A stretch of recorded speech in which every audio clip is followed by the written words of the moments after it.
আসসালামু আলাইকুম। আমার চ্যানেল অন্যরকম রান্নাতে আপনাদেরকে স্বাগতম। আমি আজ রান্না করছি শাহী মোরগ পোলাও। আশা করছি আপনাদের ভালো লাগবে। আমি এখানে নিয়ে নিয়েছি 8 পিস মোরগ, দিয়ে দিলাম টক দই, দিয়ে দিলাম পেঁয়াজ বাটা, আদা বাটা, রসুন বাটা, গরম মশলার গুঁড়ো, ধনে জিরের গুঁড়ো। আমি এখানে পরিমাণ মতো নিয়েছি হলুদ মরিচের গুঁড়ো,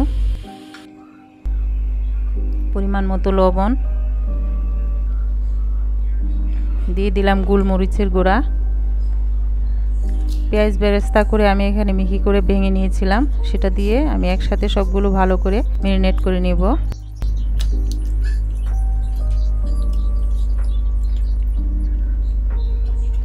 এবার দিয়ে দিচ্ছি আমি বাদাম। আমি এখানে কাজু বাদাম নিয়েছি, আপনারা যে কোনো বাদাম নিতে পারেন।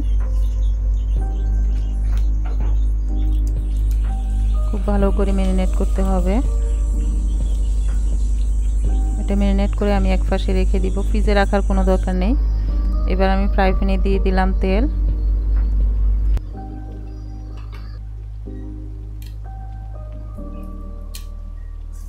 দিয়ে দিলাম কিছু মশলা, এলাচ দিয়ে দিলাম, দারুচিনি, তেজপাতা।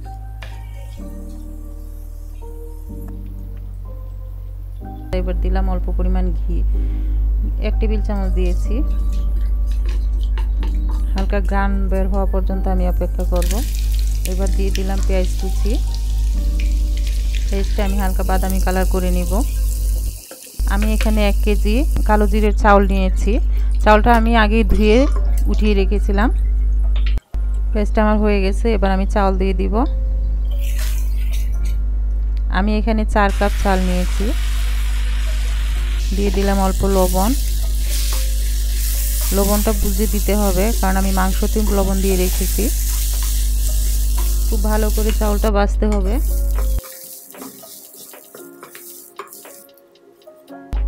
আমার চাউল ভাজা হয়ে গেছে, এবার আমি উঠিয়ে রাখলাম চাউল। ফ্রাই প্যানে দিয়ে দিলাম আবারও তেল, দিয়ে দিলাম আমি 2 টেবিল চামচ ঘি।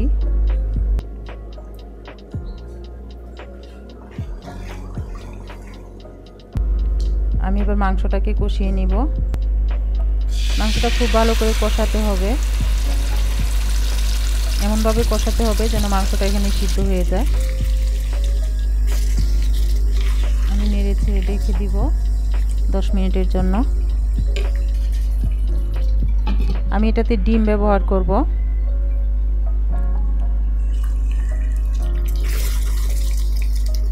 দশ মিনিট পর আমি এটাকে আবারও নেড়ে ছেড়ে দিচ্ছি।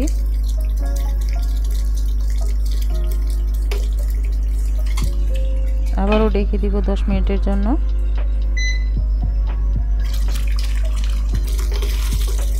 দশ মিনিট পর দেখুন মাংস থেকে পানি বের হয়ে আসছে।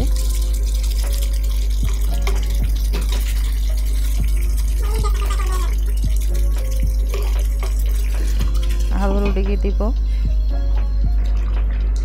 10 মিনিট পর আমি মাঝখানে এসে ডিম দিয়ে দিয়েছি। ডিমটা এই জন্যই দিয়েছি যাতে মশলা ঢুকে ডিমের ভিতরে। আমার মাংস কষানো হয়ে গেছে, মাংসগুলি তুলে নেব।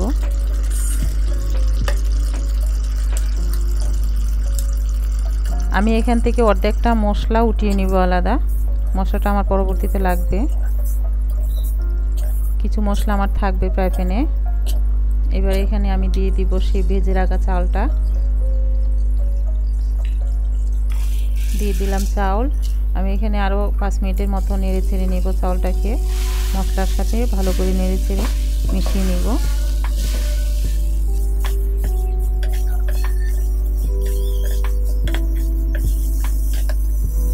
এবার দিয়ে দিব আমি পরিমাণ মতো পানি। আমি এখানে মেজারমেন্ট কাপে 4 কাপ চাল নিয়েছি।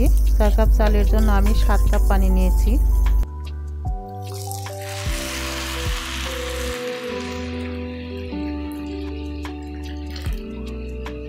আমি এখানে গরম পানি ব্যবহার করেছি, অবশ্যই গরম পানি ব্যবহার করবেন। চালটাকে নেড়ে ছেড়ে আমি ঢেকে দিব। 5 মিনিটের মতো রেখে দিব। 5 মিনিট পর আমি চালটাকে আবারও নেড়ে ছেড়ে দিব। এবার দিয়ে দিচ্ছি আমি কিছু শাহি জিরা। এই রান্নার প্রধান উপকরণ হচ্ছে শাহি জিরা। শাহি জিরাটাকে আমি হাতের তলায় নিয়ে একটু ঢলে তারপর দিব, যাতে ফ্লেভারটা সুন্দর হয়ে বের হয়ে আসে।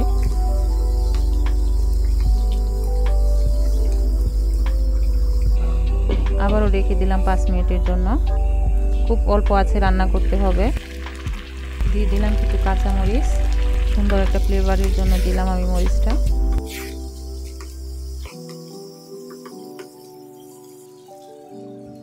আবারও রেখে দেব আমি 10 মিনিটের জন্য।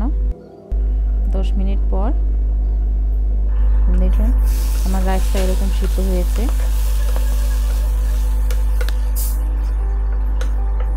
এবার এখান থেকে আমি অর্ধেকটা রাইস তুলে নিব, কারণ আমি একটা মাংসর লেয়ার দিব, এখানে লেয়ার দিয়ে রান্না করব।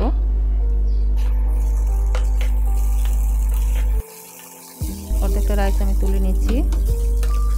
বাকি রাইসটা আমি ভালো করে বিছিয়ে এবার মাংসটা দিয়ে দিব।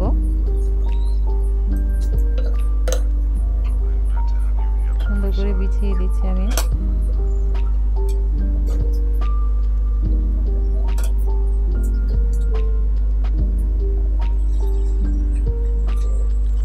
বাকি যে মশলাটা আমি উঠিয়ে রেখেছিলাম সেই মশলাটাও আমি এখানে দিয়ে দিচ্ছি। উপর থেকে দিয়ে দিব আমি কিছু পেঁয়াজ বেরেস্তা। পেঁয়াজটা বেরেস্তা আমি আগেই করে রেখেছিলাম।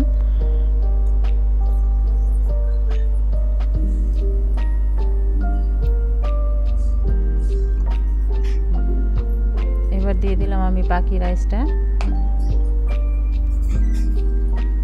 রাইসটাকে ভালো করে ছড়িয়ে বিছিয়ে দিতে হবে।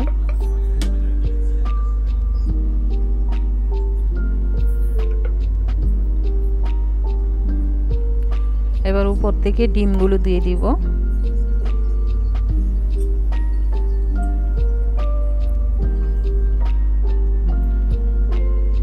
আপনারা এইভাবে রান্না করবেন, রান্না করে খেয়ে দেখবেন, আশা করছি ভালো লাগবে। আমি উপর থেকে কিছু পেঁয়াজ বেরেস্তা উপরেও দিয়ে দিলাম।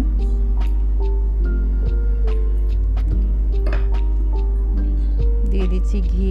আমি এখানে 1 টেবিল চামচ ঘি ব্যবহার করেছি। এবার ঢেকে দিব 10 মিনিটের জন্য। 10 মিনিট পর এবার দিয়ে দিচ্ছি আমি 1 চা চামচের মতো কেওড়ার জল। কেওড়ার জলটা দিয়ে আমি এই রাইসটাকে আরও 20 মিনিটের মতো দমে রাখবো, খুবই অল্প আছে। 20 মিনিট পর দেখুন আমার রাইসটা হয়ে গেছে। আমি সার্ভ করে দেখাচ্ছি কেমন হয়েছে। দেখুন কত সুন্দর কালার এসেছে, খেতেও বেশ মজা। আপনারা এভাবে রান্না করবেন, রান্না করে খেয়ে দেখবেন, আশা করছি ভালো লাগবে। আর যদি ভালো লাগে তাহলে অবশ্যই আমার চ্যানেলটাতে একটা লাইক করবেন, শেয়ার করবেন এবং অবশ্যই সাবস্ক্রাইব করে আমার চ্যানেলের পাশে থাকবেন। ভালো থাকবেন সবাই। আল্লাহ হাফেজ।